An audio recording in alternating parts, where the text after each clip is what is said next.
Hey guys, Dino here, back for another Homebrew Wednesday. Got a couple of things to show you this week, but before we dive into that, I'll just show you one of my latest brews. It's a beer I call Little Red, so hopefully you're getting sort of a good idea of the colour. So it's like a deep auburn chestnutty sort of colour. So it's made up of all Gladfield's malts, so it's got pale malt, Aurora, which is like a melanoidin malt, Redback, which is like a Cara Red, and lastly Shepherd's Delight, which is like meant to be their version of Cara Aroma. So quite large quantities of the Aurora, Redback and Shepherd's Delight. Probably they make up nearly 40% of the malt bill. It's just a small batch, 4 litres, so only used 800 grams in total, I think. And it's clocking it at 4%. So yeah, we'll get a beautiful head on it, by the way. So I don't put anything specifically in for the head, but it's holding a very nice, creamy, slightly rocky head. I'd say that's down to all the specialty malts that are in there, which I said make up nearly 40%. So yeah, we'll get a sort of dive into it. Just use a little bit of Motueka. I just had some left over. I know I've used Motueka quite a bit, but I used it mainly just for bittering because I want it to be a malt forward style beer. A little bit of malt sweetness coming off the top in the aroma, but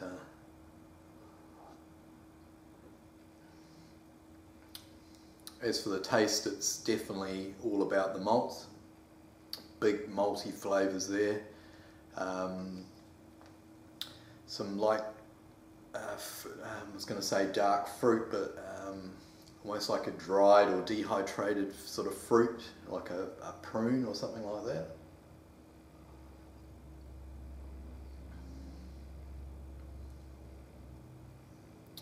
The Aurora is described as being I think it's the Aurora, but like if you use it in large quantities, a bit like fruit cake, we get a fruit cake sort of flavour coming through.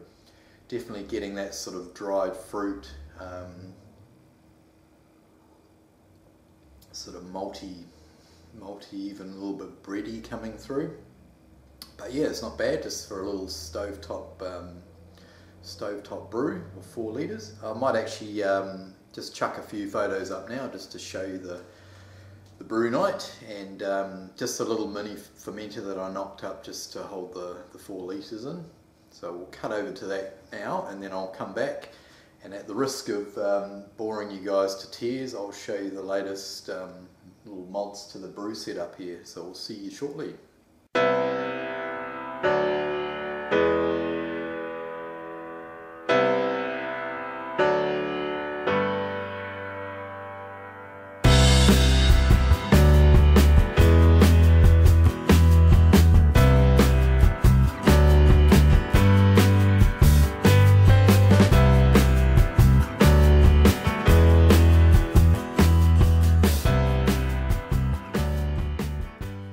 Okay, we're back.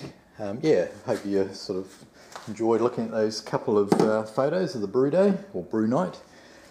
Before I show you the little mods, I just want to give a shout out to Trevor, who I was talking to him on Facebook, and he mentioned that Pack and Save had Samuel Adams Boston Lager on special.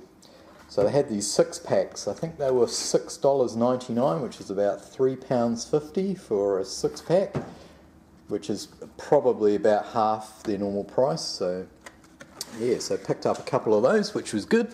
So thanks, Trevor, if you're watching, for the heads up on that. And yeah, just on with the mods to the brew setup.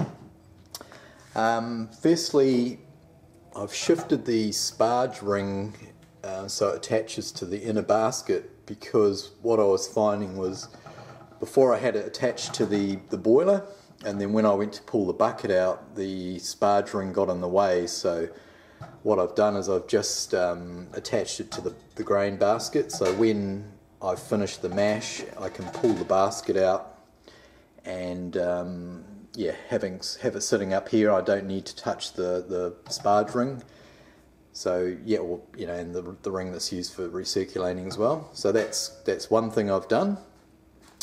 And then the other major thing is when I was doing the sparging. So I had the pump hooked up to the boiler ball valve tap here on the boiler. So when I was doing the mash, I was recirculating through the pump and back over. But afterwards, when I wanted to sparge, I was just heating up water in a kettle, and you may have seen previous brew videos, and I just had this pipe sort of inside a large saucepan. Problem with that is the kettle was only 2 litres at a time, and I'd have to stop and start during the sparge. So what I've done is I bought this hot water urn. It's 8 litre max, which is plenty for me because I'm using about up to maximum of 6 litres of sparge water. Yeah, so it just means now I can heat up my sparge water in here. It's got a thermostat on the side, and I've worked out that it, between about 3.5, halfway between 3 and 4, will heat up the water to sparge water temperature.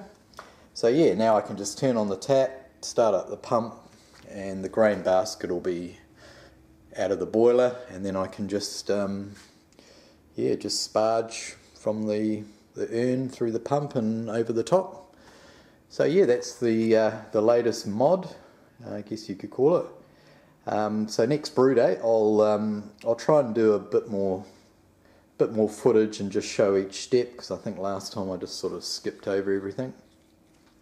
So yeah, that's everything. I haven't really done anything else. I'm pretty happy with the setup now. I don't think there's too much else I'd really like to do. The sparge, having enough sparge water was my major concern. So yeah, that's all sorted. And a good thing about this, I picked this up second hand for 20 bucks, and they retail for anywhere from about $80 to $100. So yeah, I was very happy with that. I saw it on Trade Me, which is a site like eBay, and had a buy now price, so I quickly bought it before somebody else snaffled it. So it's in very good condition. It's got like a little sight glass on the side, so I can see how much sparge water I've used. And yeah, I've just hooked it up here with just some larger diameter, I'm not sure if that's showing up, larger diameter piping. I don't want to modify the tap or anything, so yeah, that sits in there quite nicely. And I've tested it with cold water and it works fine, so yeah, honky dory, happy days. So we'll try that out on the next brew day.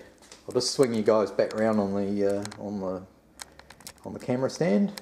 Yeah, so that's about it, guys. I forgot to mention, can't see it from here, but underneath is a chili bin, and I'm just conditioning up my Citra Pale Ale. I bottled that up last weekend, so 4 days ago. That's the brew that I did when Alan from Shadow Beast Brewery came around and lent me a hand. So I've got a variety of different size bottles, yeah, just conditioning up. So hopefully next week I can do a taste test. When I bottled it up, I was getting some really nice hits of the Citra hops. I did end up dry hopping as well, so yeah, Citra all the way through the boil, and Citra dry hop, and it is a smash beer. So yeah, really looking forward to trying that sometime next week, so I'll do a separate video for that. And yeah, that's about me done, guys. We will catch you next time, and enjoy the upcoming weekend and drink some really good beers. Cheers, guys. Thanks for watching this video, and I really appreciate all your comments, likes, and here's a big shout out to all the new subscribers. I'm sorry I can't name you all individually. It's getting to the stage now where there's way too many people to sort of name out individually. So yeah, here's a big giant shout out to all you guys, and yep, have yourself a beer. Cheers, guys. Over and out.